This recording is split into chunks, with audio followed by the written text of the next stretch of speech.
갑자기 문을 여시더니 제 머리를 잡는 거예요. 야, 너 내려와. 왜요? 내 카카오 대리 불렀거든. 너나 무슨 얘기예요? 너를 남기고 돌아서는 인정. 하루 매출 35만 원 이하면은 안 들어가고요. 순수익은 한 650만 원 정도. 자율주행 택시가 상용화가 확정이 되면은 그땐 천정부지로 오르지 않을까 그런 생각도 하고 있습니다. 법인 택시의 1차 산학금이 아마 600만 원이 넘어가는 걸로 알고 있는데, 그래서 대출을 받고서 개인 택시를 구매했으니까요. 전자담배, 대마 액상을 넣는다. 근데 제가 알기로 대마는 한국에서 불법으로 알고 있거든요. 안 돼요 그러면? 아, 기사님은 바람 안 피고 싶으세요? 에? 지난번에 올랐을 때 1,000원 정도 올랐으니까요. 제 생각엔 안 올랐으면 좋겠습니다 진짜. 서울택시 6년 해보고 느낀 점이 있다면 어떤 게 있어요? 택시 저는 되게 쉽게 알고 도전을 했거든요 사실.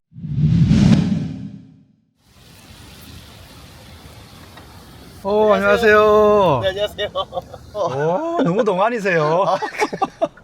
자기소개 부탁합니다. 안녕하세요. 7년차 서울에서 개인 택시를 운행하고 있는 37살 달리고입니다. 반갑습니다. 혹시 결혼하셨어요? 결혼 9년 차입니다. 우와. 제가 28에 결혼을 했고 지금은 37살이니까 뭐 빨리 하신 이유가 있어요? 이 사람이다 싶었습니다. 아, 찬스에 강하시네. 네. 8살 아들 한 명 있습니다. 한참 애기 손 많이 갈 때죠. 그렇죠. 아들 사진도 여기 저만 보게끔. 달리고라는 유튜브 채널을 운영하시죠? 택시 일상을 찍고 있고요. 손님들이랑 하루 그냥 에피소드 같은 걸 좀 올리고 있었는데 요즘에는 운영을 잘 못하고 있습니다. 아무래도 생계가 또 있기 때문에 유튜브 이게 본업하고 병행하는 게 쉽지가 않죠. 뭐 쉬는 날이 없으니까요. 네. 편집 한번 하려면 이틀 정도 걸리니까. 목소리 발성이 너무 좋으세요. 제가 사실 실용음악을 전공했었거든요. 노래를 불렀었습니다. 테스트 삼아 간단하게 한번 보여주세요. 으아! 아, 노래는 또 그만둔 지 오래돼서.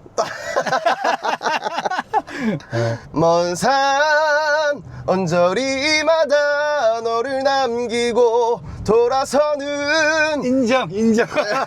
오, 다릅니다. 제가 잘 봤네요. 귀가 좋으시네요. 네. 그럼 택시 하기 전에는 어떤 일을 먼저 하셨어요? 결혼 전에 유학을 생각하고 있었고 와이프를 만나면서 유학 자금이 결혼 자금으로 들어간 거거든요. 잘한 선택을 한 것 같다는 생각이 들고 중소기업을 다녔었습니다. 코로나가 터지면서 와이프는 관광 가이드였거든요. 와이프 수입까지 벌어야겠다, 하는 만큼 버는 일을 찾아보자 해서 생각해낸 게 택시인데 만족하면서 잘 하고 있습니다. 그 와이프 직장이 한 200명 정도 있다고 들었었는데 그때 당시에는 9명 정도 남았다고 들었습니다. 그때 기사님들한테 여쭤봤었습니다. 이거 한 달에 얼마 벌어요? 300은 번다. 열심히 하면 뭐 500까지도 번다. 나는 300만 벌면 돼. 일단은 좀 그런 생각이었고 처음에 법인 택시를 먼저 시작을 했죠. 이 엘리트 코스를 거쳐오셨네. 네. 케이스 바이 케이스인 게 법인 택시를 하시다가 사고가 나면 개인 택시를 하실 수가 없으니까요. 조심조심 하시면서 미리 해보는 것도 나쁘진 않죠. 근데 이 서울 진짜 복잡하잖아요. 서울 택시의 장점, 단점 뭐라고 생각하세요? 손님이 많긴 많습니다. 근데 그만큼 택시도 많습니다. 그 택시가 많다 하더라도 수입적 측면에서 또 만족하세요? 저는 만족하면서 하고 있습니다. 열심히만 하면 어느 정도는 버는 것 같아요. 차를 보니까 되게 깨끗한데요. 어떤 모델이에요? 저는 스포티지를 운행하고 있고 지금 가스차고요. 1년 6개월 정도 됐습니다. 출고한 지. 투싼을 왜 안 사고 스포티지를 사셨냐. 투싼은 LPG가 없습니다. 스포티지는 LPG가 있거든요. 하루에 보통 350km에서 400km 정도 운행을 하고 있고 요즘 가스비가 조금 올랐어요. 네. 리터당 1,200원 정도인데 어제 55,000원 정도 나왔더라고요. 보통 시내 주행은 6km 정도 나오는 것 같아요. 요즘 전기차가 대세라고 하는데 가스차를 선택한 이유가 있어요? 충전 시간도 좀 걸리고 나중에 배터리를 또 교체해야 된다 뭐 이런 얘기가 있더라고요. 그럴 바에 그냥 LPG 충전도 빠르고 배터리 교체할 것도 없고. 기사님들 사이에서는 전기차 이미지 어때요? 좋아하시는 분들도 계세요. 충전 금액이 저렴하다 보니까. 만약에 다음에 이제 차를 바꾸게 되면 아직은 계속 가스차를 탈 것 같습니다. 가스차는 고장나면 수리비 어때요? 한 달에 한 번씩 엔진 오일을 어차피 갈면서 정비를 매번 보거든요. 고장난 적이 없던 것 같아요 저는. 옛날에 가스차를 보면 겨울에 시동이 안 걸린다고 하더라고요. 아니요, 요즘에는 뭐 전혀 그런 게 없는 것 같습니다. 테슬라 FSD 자율주행 택시도 있던데 한번 바꿀 생각 있으세요? 너무 바꾸고 싶죠. 차가 비싸다던데. 구독료가 있다고도 들었고 그래도 일을 대신해 주는 거니까요. 그 기사님은 자율주행차가 도입이 되면 개인 택시 미래는 어떻게 될 것 같아요? 아마 번호판이 천정부지로 오르지 않을까. 왜냐면 이 차는 일을 대신해 주는 기계가 되지 않나. 물론 제 개인적인 생각입니다. 기사님은 개인 택시 창업 비용 얼마나 들어갔습니까? 제가 샀을 때는 번호판이 8천만 원 정도였고 차값이 3천만 원, 수수료 한 500 정도 하면 1억 2,500 정도 든 것 같습니다. 지금은 1억 1,200으로 알고 있습니다. 서울택시 기준입니다. 아, 그러면 재테크 좀 잘하시고 계시는 편이네요. 아, 그럼요. 네. 택시 창업 비용은 어떻게 모았어요? 제가 모은 돈은 2천만 원 정도 있었고 나머지 돈은 다 대출을 받아서 운행을 했었습니다. 지금은 다 상환했습니다. 기사님은 출근 시간, 근무 시간 어떻게 돼요? 보통 오후 5시에 나와서요, 새벽 5시나 6시 정도에 들어가는데 하루 매출 35만 원 이하면은 안 들어가고요, 무조건 35만 원은 찍고 들어갑니다. 하루 매출 얼마 정도 찍으면 괜찮은 편인 거예요? 야간 기준에는 30만 원 이상 찍으시면 괜찮으신 것 같고 주간 기준으로는 20만 원 이상인 것 같아요. 못 네. 찍는 날은 없습니까? 무조건 찍고 들어가고 네. 만약에 35만 원을 찍고 들어간다, 다른 통장에 2만 원을 제가 따로 넣어 놓습니다. 따로 저축을 하니까 이 보상을 받아야겠다는 생각에 무조건 찍고 들어가고 있습니다. 기사님만의 영업 노하우가 있나 봐요. 어디서 몇 시에 사람이 나오고 이런 거를 자동적으로 습득하게 되는 것 같아요. 하루 평균 무조건 35만 원 찍는다고 하셨잖아요. 그럼 기사님 기준 월 순수익은 얼마 정도 나와요? 순수익은 한 650만 원 정도, 매출은 850만 원, 900만 원 정도 나옵니다. 그 정도면 상위 뭐 1%대? 1%대는 될 것 같습니다. 대단한 건 아니고 100명 중 1명인데요. 진짜예요? 그럼요, 진짜죠. 제가 지금 1% 기사님이랑 인터뷰하는 건데. 아, 감사합니다. 그럼 상위 1%대 택시 기사님들은 운행 방법이 좀 달라요. 보통 생업으로 하시면 다 1%대가 나올 것 같아요. 오래 일하는 거? 그런 차이가 아닐까. 노후로 하신다면은 배고프면은 바로 밥 드시고, 저는 화장실 급해도 한 분만 더 모시고 가야지, 식사해야지, 가정이 또 있으니까 그렇게 안 할 수가 없습니다.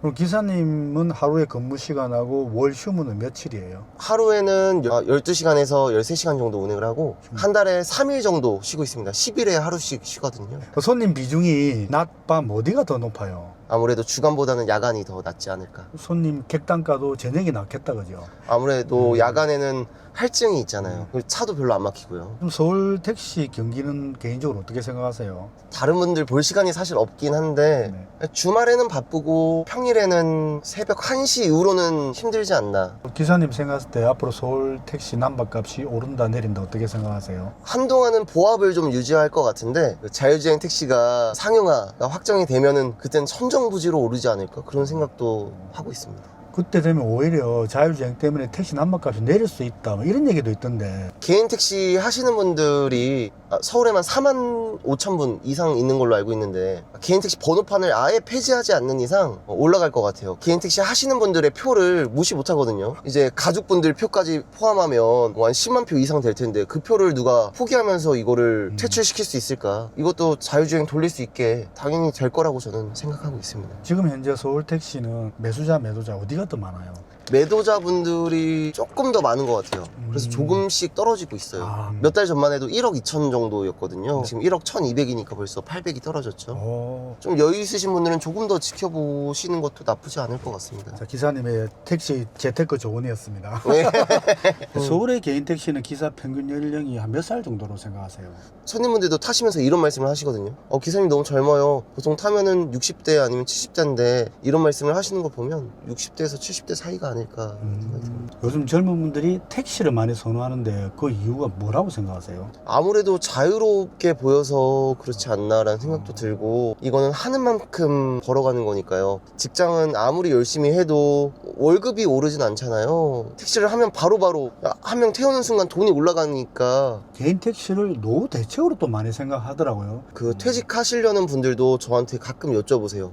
이건 얼마나 버시는지, 뭐 근무 환경은 어떠신지 여쭤보는데, 그런 측면에서 노후로도 많이 준비를 하시는 것 같습니다. 노후로 하시면 워라벨이 있고요. 생계로 하시면 워라벨은 포기해야 됩니다.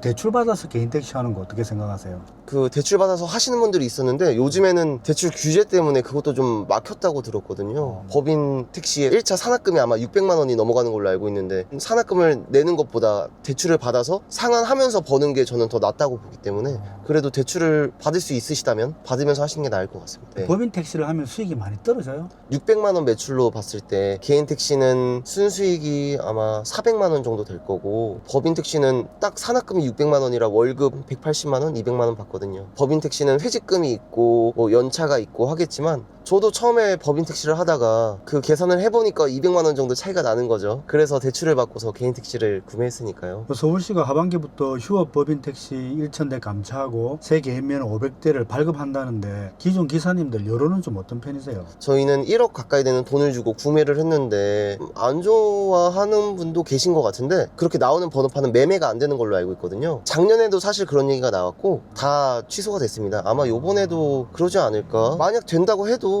제 매출에는 영향이 없을 것 같기도 하고요.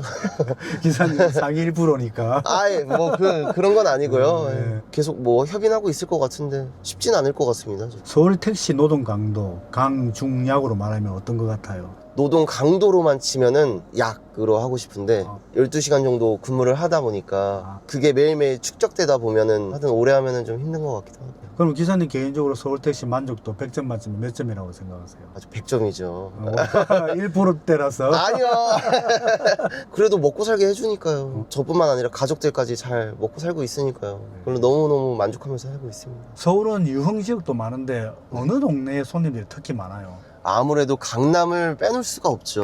강남은 직장인분들이 많고 강남은 정말 어디든 가거든요. 뭐 세종 가시는 분도 계시고 정말 다양합니다. 손님들 딱 타잖아요. 내비대로 갈까요?라고 말을 하던데 그 말을 꼭 해야 돼요. 꼭 해야 된다고 생각이 되는 게 택시를 한 2년 정도 했을 때는 그런 말을 하지 않았습니다. 그랬더니 오해를 하세요, 손님이. 뭔가 이 기사가 돌아가지 않나? 그냥 생각을 하실 수 있잖아요. 제가 느낄 땐 그랬습니다. 근데 내비대로 가드리면 될까요? 덥거나 춥지는 않으세요? 이렇게 여쭤보는 것만으로도 되게 친절하다고 느끼세요. 가끔 차 타면 운행 코스 훈수 뜨는 손님 없습니까? 제 생각은 손님 말씀이 맞는 말이에요. 사실 훈수라기보단 자기가 원하는 경로가 있으신 거거든요. 손님이 말하는 경로가 맞을 때도 있습니다. 손님이 원하는 경로로 가드려야 손님도 안정감을 또 느끼기도 하시고, 저는 오히려 이해가 안 되는 게 기사가 원하는 경로로 가는 경우가 있는 것 같아요. 그러면 오히려 그게 좀 더 부정적이지 않나.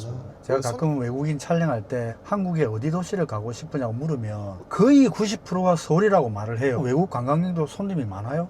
네, 많죠. 경복궁 쪽이라든가 강남에도 손님이 많고요. 홍대에도 손님이 많고 일본 분들이 좀 많으신 것 같고요. 이탈리아에서도 오신 분도 있고 네팔에서 오신 분도 있고 정말 다양해요. 뭐 기억나는 외국 손님 있어요? 일본인 분이셨고 여성분이셨어요. 되게 이쁘셨어요. 물론 와이프보다는 안 입었죠. 이온 음료 광고에 나오는 여성분 같은 느낌이었어요. 그거는 또 와이프한테 또 얘기합니다. 이런 손님 탔다. 와, 한 대 맞았죠. 외국인 손님 타면 소통을 해야 되잖아요. 소통 못합니다. 그래서 우버를 잘 이용하지 않고 있고요.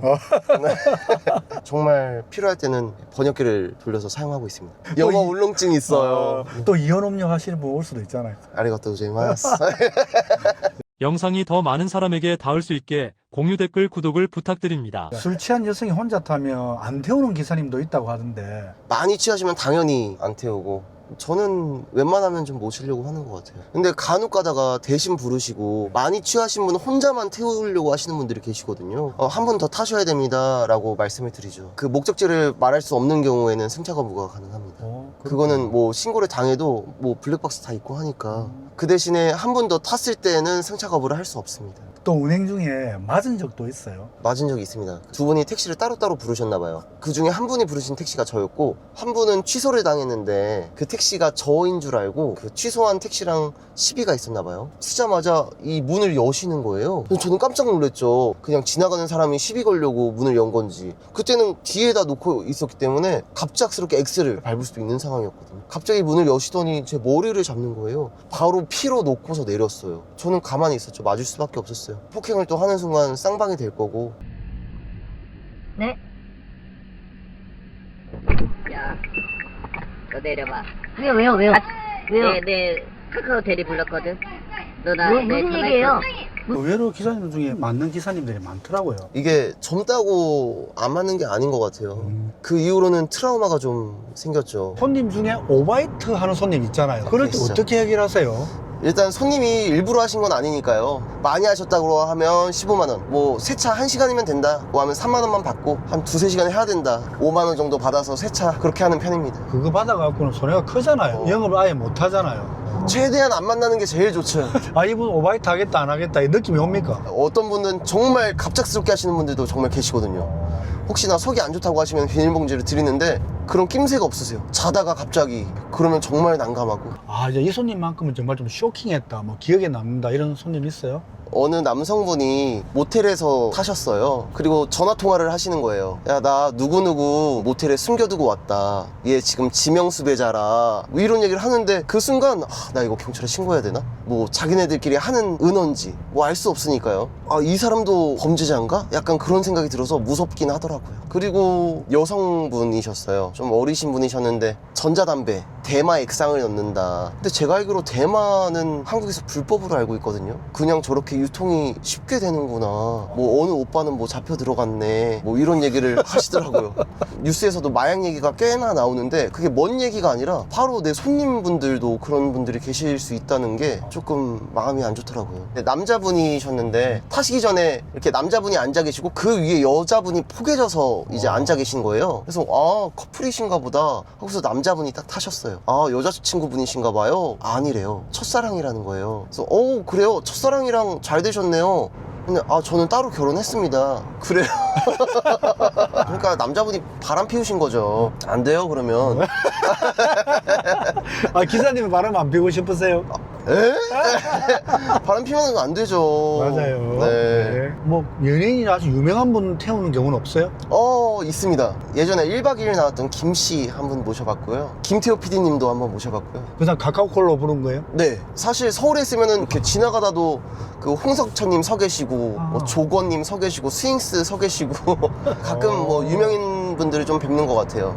기사님은 지금 카카오 가맹, 비가맹 어떻게 되는 거예요? 저는 비가맹으로만 운행을 하고 있습니다. 가맹, 비가맹은 뭐 콜의 질도 좀 달라요? 질을 다르다고 느끼시는 분도 계신데 조금 멀리서 들어오는 콜이 있다는 거, 그리고 직접 결제 콜이 많다는 거, 제 운행에는 크게 영향을 미치지 않습니다. 가맹은 콜 선택을 못하니까 어떤 기사님은 카카오보다 우버를 많이 선호한다고 하던데. 저도 전에 가맹을 할 때 우버콜을 사용해서 모셨던 적이 있었거든요. 근데 매출에 사실 큰 도움 안 되는 것 같아요. 제 생각에는요. 그렇게 하나 걸린 거 가나 그거 고르는데 더 피곤하고요. 제 생각에는.